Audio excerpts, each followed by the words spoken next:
We are not in New York City anymore. Hi guys, welcome to my Airbnb. Oh my god, it was kind of a hassle getting up here. Narrowest winding staircase I've ever seen in my life, and I have 2 suitcases, and I was like, oh my god, what am I doing? But we made it. It was kind of a long trek from the airport. I have no idea what time it is. First order of business is I'm gonna go get a pastry, and then we're gonna run, because that's always the first way I love to see the city and get my bearings. So let's go do that. Alright, you guys know the drill. We are still training for a marathon, so I'm gonna go on my 6-mile run. It's 50 degrees, much nicer than the cold temperature in New York City. Tactile shorts, which I'm kind of regretting because it's like not the same type of humidity that New York has. Like 50 in New York feels hot, but this is kind of cold and chilly. I don't know, but we're gonna go run.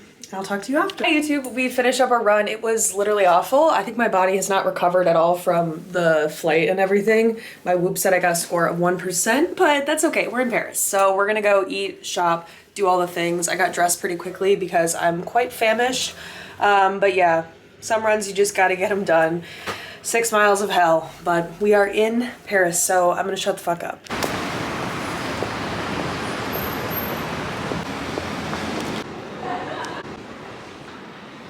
Hi YouTube, we are down bad in bed. Unfortunately, I've been feeling like shit all day. Day 1 of Paris. I don't know what happened. I think it's stomach related. I ate like a pastry before my run, and then I went and I got French toast after my run because I'm like, I'm fun, I'm gonna eat the fun stuff. But I think my body was just really craving some vegetables and some nutrients. I just felt so dead the whole day. Like my stomach was in pain. I didn't feel like myself.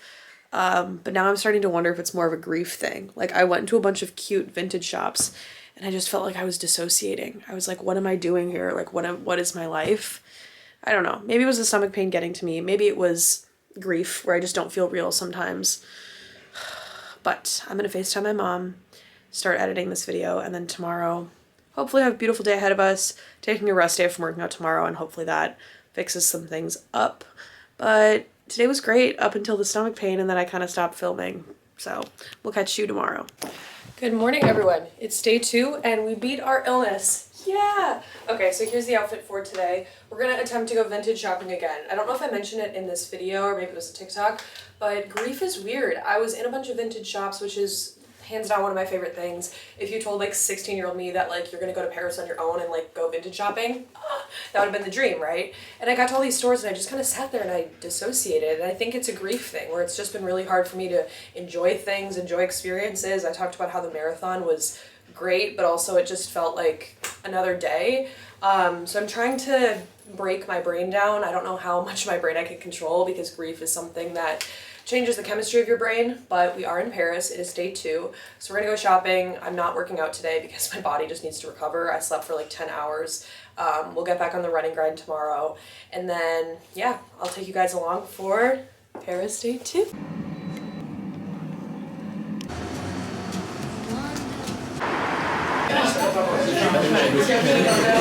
Hi everyone, we are back from a day of vintage shopping. I did so much damage. Oh my gosh. I got this coat, which I'm wearing, and the pants that I'm also wearing. I didn't really film much today. A lot of the stores didn't allow you to film in them, and I wanted to respect that and just be in the moment with it. But we're back and we're gonna take ourselves out for dinner. There's a really nice restaurant and it seems like it gets really packed, but I'm hoping since I'm like a solo diner, I'll be able to get in, which is a huge pro of solo traveling. You can just like go to a lot of nice restaurants and not have to like worry about reservations. So hoping that that works out, and then tomorrow I'll have a run. I try to film this one brand deal on my run because it has to include running content. Prove the idea of me doing it in Paris, so maybe I'll do that tomorrow. But that's all I got on my itinerary. These stairs at my Airbnb are like insane.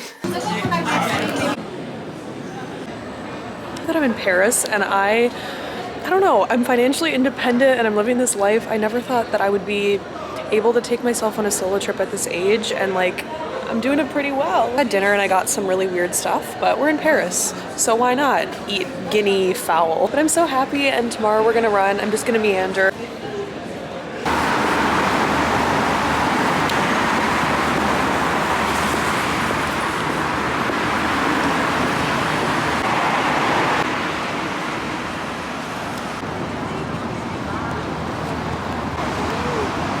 Isn't that so cute? My waitress gave me spots to go.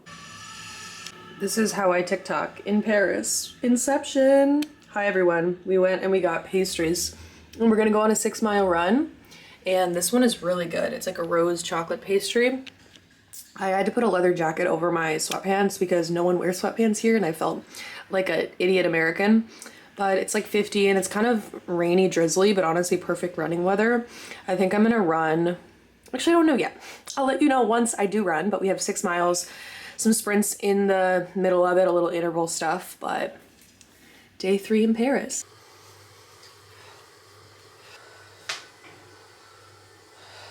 We are getting ready to go on a run in Paris. It started raining. Well, I guess let's go make the most of it. Day 3 in Paris, and it is blinding me. I had a 6-mile run that went really well and made some videos. You know, I still gotta kind of work a little bit, but we're gonna go get brunch, and then I think we're gonna get this hairbrush embossed. Not there being like a, is this like the Washington Square Park interviews of Paris? I have no idea.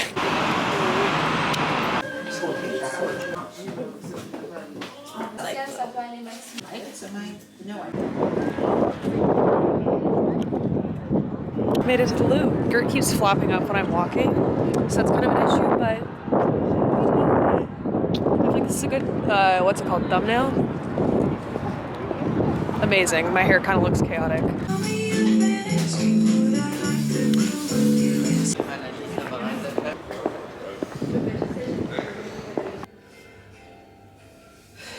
Just went out to go retrieve our pastries, tampons, apples, arugula, a coffee, and candy for our run today. We have 14 miles ahead. I don't know the last time I did 14 miles. Probably for the New York City Marathon. So it's gonna be quite the treat. I am so lucky that I get to run around Paris. Don't have a route yet, but running along the river has been like my go-to, so I'll probably start there.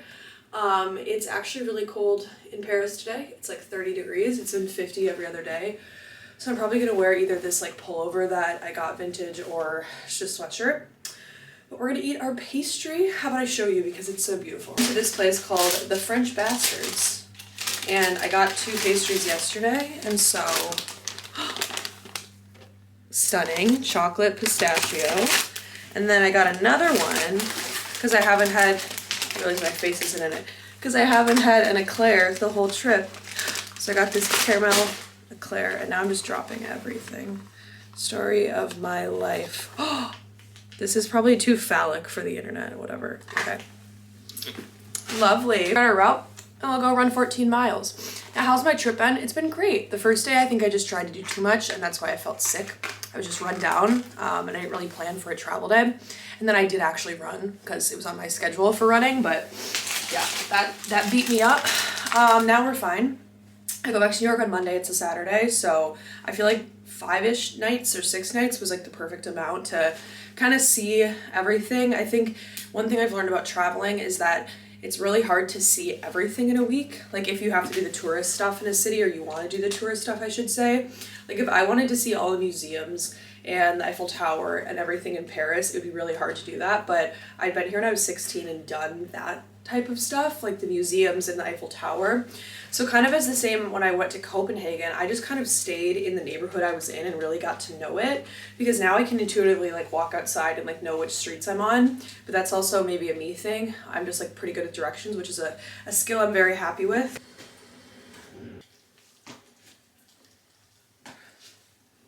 I'm listening to music. I'm not ignoring you. Speaking of music, a few of you have noticed that I've gone back to having headphones in when I run. I don't know. I alternate. The past month has just been like really hard with grief. So I just find myself getting more depressed, we shall say. Music is something that keeps me going.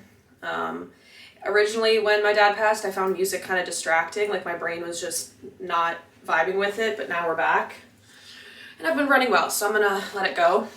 Here's the fit for today. Candy in here. This is just gonna flop around and be kind of annoying, but whatever. I normally wear shorts that have pockets, but it's cold. These leggings don't have pockets. I feel like I'm either shouting or not talking. No, I guess this is a normal volume. Okay, and that's that. That was my ankle cracking. But I will talk to you guys when we finish 14 miles.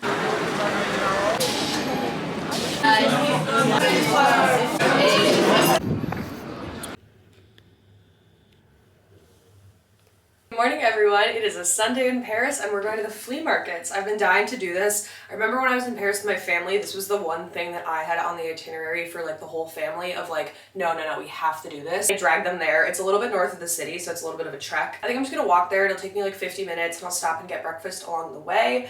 But here's the outfit. It's 30 degrees outside, so I'll probably be a little bit chilly, but I'm wearing this beautiful like tulle dress and then just wearing my new pullover over it for some warmth. Bittersweet, it's my last true day here in Paris. I've had such a wonderful time, and I was here when I was 17. My eating disorder really robbed a lot of the trip out of me. I was so anxious and preoccupied about food that I really couldn't enjoy the time with my family. And now looking back on it, of course my dad is not here with me in January of 2024, and you can't go back and change things, but this is just a message to anyone out there who's had any sort of food stuff, because I know eating around family can be challenging. That can be the underlying root of a lot of your triggers and why you are the way you are.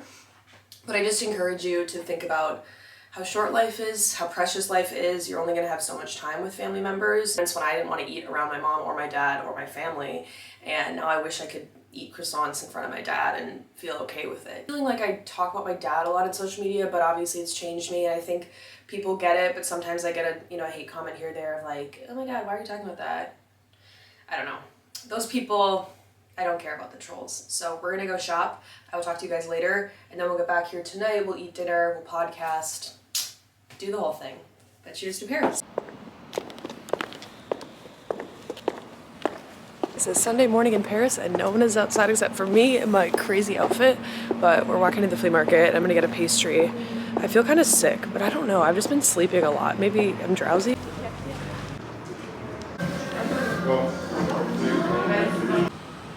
Just get upcharged by two French ladies to buy a coat. I don't know, but I bought a coat and I bought this amazing sequined set, but they gave me a little discount. Maybe it was kind of fake. I don't really know.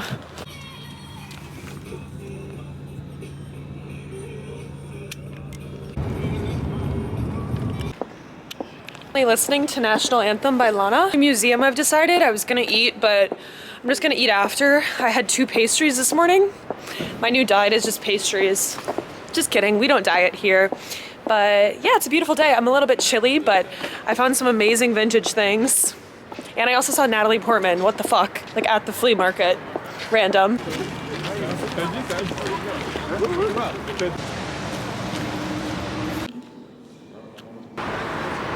Kate in Paris.